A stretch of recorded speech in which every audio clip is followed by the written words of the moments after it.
아름다움에 대한 인간의 욕망은 끝이 없다. 미에 대한 인간의 욕망은 결국 인류 역사의 화장법을 탄생시켰다.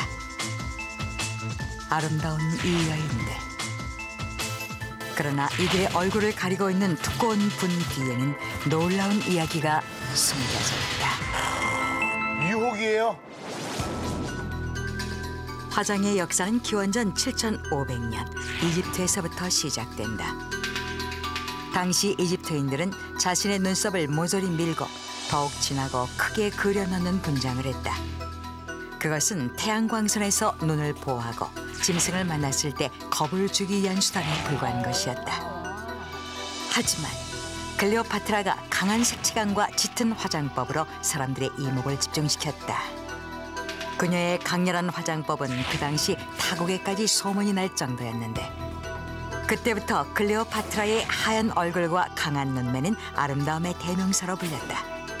그리고 여인들은 클레오파트라처럼 예뻐 보이기 위해 화장을 하기 시작했고 그로써 화장의 역사도 시작되었다. 그리고 16세기로 접어들면서 아름다워지려는 여성들의 노력은 처절했다. 바로 거울이 등장했기 때문이다. 거울을 통해 자신의 얼굴을 자세히 보게 된 여인들은 아름다움에 신경을 썼고 당시 미인의 기준이었던 하얀 얼굴을 갖기 위해 노력했다. 실제로 당시 귀족들 사이에서 돼지비계가 얼굴 미르기에 효과가 있다는 말이 돌자 귀족 여인들 대부분이 돼지비계를 잘게 갈아 얼굴에 붙이고 잠들기 일쑤였다고 한다. 뿐만 아니라 한때는 눈 주변이 검어야 미인이란 말이 돌아 여인들은 너나 할 것 없이 다크서클을 만들기 위해 일부러 밤늦게까지 책을 읽었고 큰 눈동자가 미인의 조건이 되자 여인들은 동공을 확대시키기 위해 불에서 추출한 독액을 눈에 안약처럼 넣기까지 했다. 그러면 마치 서클 렌즈를 낀 듯한 효과가 났다고 하는데 하지만 얼마 지나지 않아 수많은 여인들은 시력을 잃고 안질환에 걸려 고통을 호소해야 했다. 아름다움에 대한 끝없는 노력이네 진짜. 이러한 여인들의 모습은 당대 화가들이 남긴 초상화 속에도 고스란히 표현돼 있다. 그리고 철의 여왕으로 불렸던 강한 왕권의 소유자 엘리자베스 여왕도 화장법에는 일가견이 있었다. 영국의 여왕 엘리자베스 1세가 했던 화장법의 특징은 얼굴을 새하얗게 분칠하는 것. 그런데 여왕이 그토록 하얗게 화장을 했던 이유는 따로 있었다. 얼굴에 난 마마 자국과 나쁜 피부 상태를 감추려 했던 것이다. 그러나 그런 속사정을 몰랐던 당시 영국 여인들은 그저 여왕의 화장법을 따라하기 시작했다. 심지어 남성들마저도 새하얗게 분칠을 하고 다닐 정도로 여왕의 화장법은 유행했다.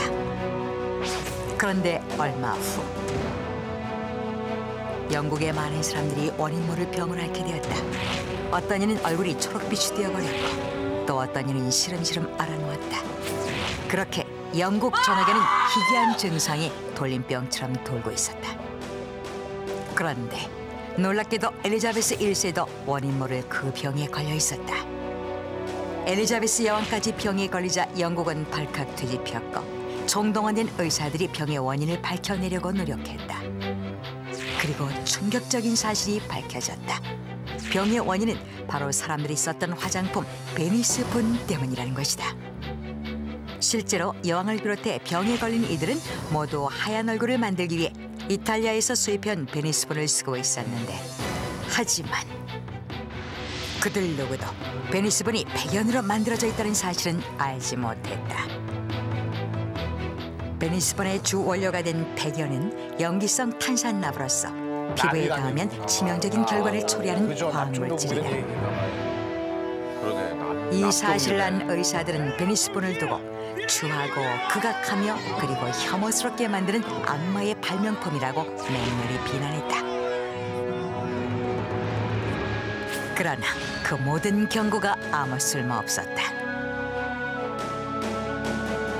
이미 사람들은 베니스분에 중독된 상태였고 심각한 부작용을 겪고 있거나 심지어 죽기까지 했기 때문이다. 그런데 이때 화두에 오른 사건이 하나 있었다. 그것은 바로 마리아 거닝의 죽음. 마리아 거닝은 당대 최고의 메인으로 불리며 명성을 얻고 있던 유명 배우였다. 그녀는 평소 눈만 뜨면 거울을 쳐다보면서 시간을 보냈는데 혹여 얼굴에 점이라도 하나 생기면 안달복달하는 성미였다고 한다. 심지어 베니스분이 죽음으로 내몬다는 사실도 알고 있었지만 마리아 거닝은 모든 걸 알면서도 점점 더 두껍게 화장을 할 뿐이었다. 결국 그렇게 마리아 거닝은 화장품의 희생자가 되어 죽음을 맞았다. 그녀가 사망하던 날 만 명의 사람이 그녀의 장례식에 참가했다. 당시 최고의 미인이라 불리던 마리아 거닝의 마지막 모습을 보려고 몰려든 사람들이었다. 하지만 마리아 거닝은 치아와 머리칼이 모두 빠진 채 반점이 가득한 피부를 드러내고 관 속에 누워 있었다.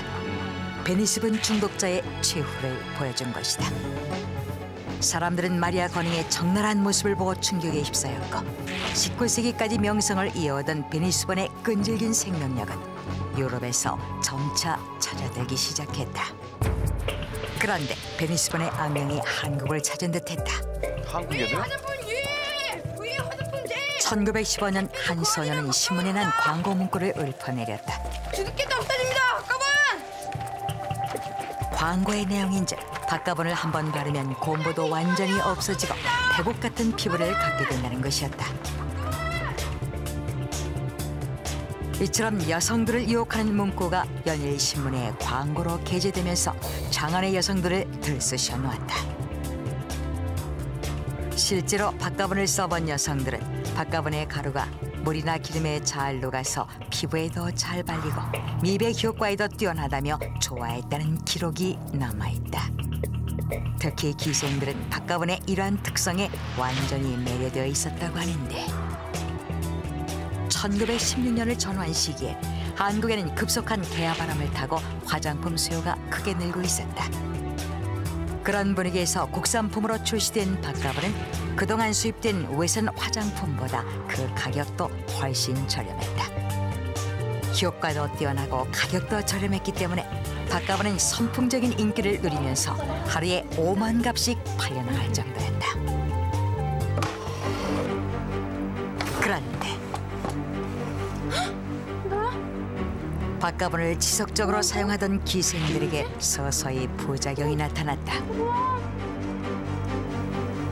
제일 먼저 피부가 푸르게 변해가기 시작했다.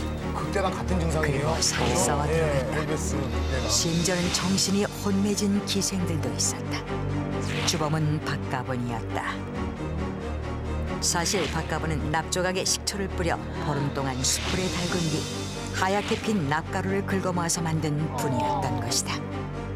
때문에 기생들 대부분이 박가분을 바르면서 납에 중독된 것이었다. 얼굴에 딱 그렇고 민감한.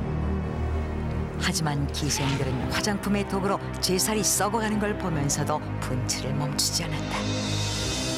그녀들은 흉측하게 썩어가는 피부를 가리기 위해 하루에도 몇 차례씩 더 두껍게 박가분을 발랐던 것이다.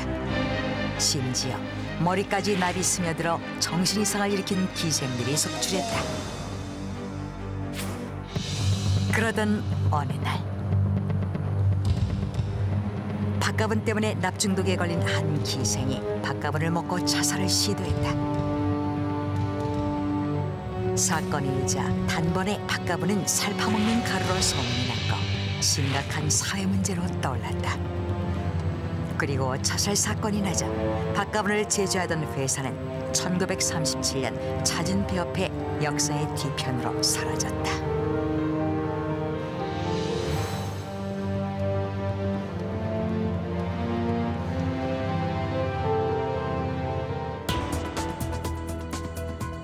예뻐지고 싶은 인간의 욕망. 그 욕망은 화장법을 낳았고 아름다움을 창조했다. 하지만 두꺼운 분할에 가려진 추한 얼굴처럼 인류의 화장법의 역사 뒤에는 죽음을 무릅쓰고라도 예뻐지고 싶었던 인간들의 처절한 몸부림이 하나 발랐을 숨겨져 뿐인데. 있었다.